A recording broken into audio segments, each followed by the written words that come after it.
Brasil é formado, na sua essência, por empresas familiares. E isso conta pra gente uma história. O fato de nós sermos um país formado por empresas familiares significa que, para o brasileiro, patrimônio e família são coisas que andam juntas. E, ao longo da minha história como advogada trabalhando para empresas familiares, eu comecei a observar que, de duas umas, ou os conflitos familiares surgiam por interesses exclusivamente patrimoniais, então brigas de herdeiros pela sucessão, ou os conflitos surgiam pela total falta de consciência dos fundadores ali daquele negócio inicial em visionar os próprios filhos. Então, o que eu comecei a perceber? As famílias que começavam ali pequenos negócios, às vezes era assim, era o mercadinho da esquina, que naquela cidade virou um supermercado com 20 lojas, né? Então, assim, e começou como? O pai e a mãe ali fazendo aquilo. E aí, um dia eu comecei a fazer um estudo, porque eu estava atendendo uma família, e eu cheguei, assim, a algumas conclusões. Não existem números propriamente ditos para isso, mas eu comecei a analisar histórias e ler, né, sobre o tema, de que grande parte dos filhos não querem suceder os negócios dos pais. E sabe que aquilo me chocou um pouco, assim, né? E que no Brasil é quase ínfimo o percentual de empresas que chegam na terceira geração. Então eu falei, mas peraí, né? O que tá acontecendo? Por que disso e tal?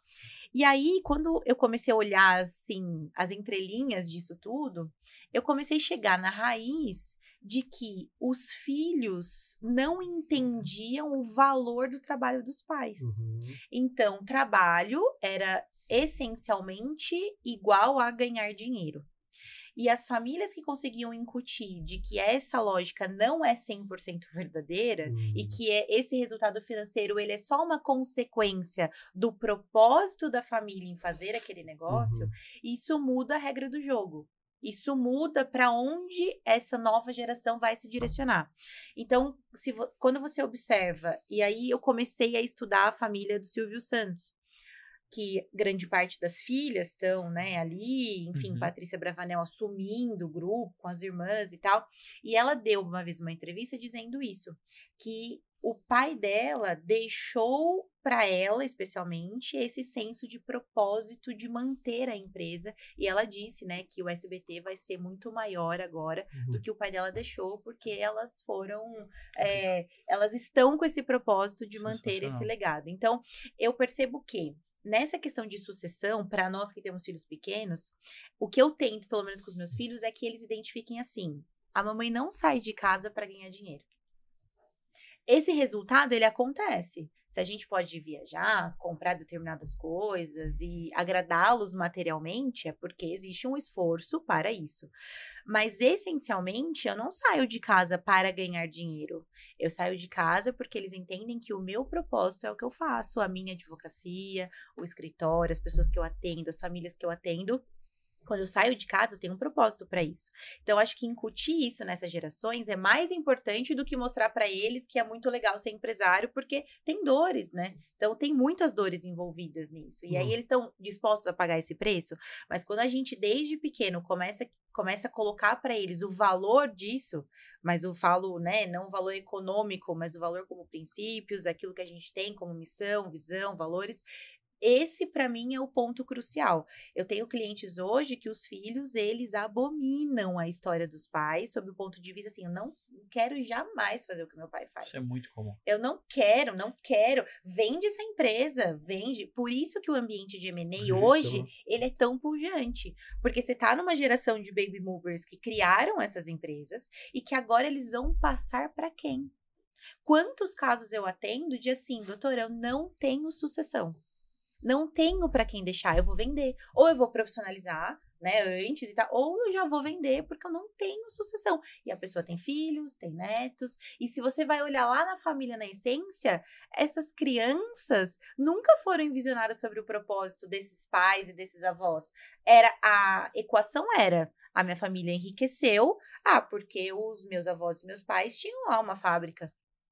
Essa é a ligação. Temos condições financeiras porque eles tinham um negócio. Mas por quê? como eles fizeram e o porquê eles fizeram. Essa resposta não existe. E aí você tem uma série de empresas que acabam e que não são perenes e não deixam legado, infelizmente, por conta dessa situação familiar, família e patrimônio, que não se conversam. Então, acho que educar e evangelizar, né, nós empresários, enfim, CEOs, para que essa nova geração entenda o propósito, é um primeiro caminho. É só isso? Obviamente que não. Mas eu acho que é o primeiro caminho para que essa geração entenda, olha, talvez eu possa não querer estar lá sendo executivo, cara da ponta, mas eu vou estar envolvido. Eu vou entender o que a minha família faz, o porquê que ela faz isso. Posso estar num conselho, posso estudar outra coisa para depois querer participar, né? Tem uma experiência que a gente teve na Jacto, né? Empresa que tem uma sucessão, e eles fazem lá uma reunião com a família todo ano, e as geraçõezinhas lá, 5, 6 anos, eles já são colocados para dentro daquele ambiente de dizer, olha, você está aqui recebendo uma medalhinha que você faz parte da família Nishimura, né? Então, assim, olha que exemplo a gente tem. É fácil fazer? Não é, mas acho que envisionar os nossos filhos sob o aspecto da nossa condição de propósito é o passo mais relevante para que eles pelo menos se interessem. Não tem garantias, filhos, né? A gente não tem garantias com relação a eles. Mas eu acho que é, assim, um caminho para que a gente tente, pelo menos, ter um êxito maior sobre esse aspecto da sucessão.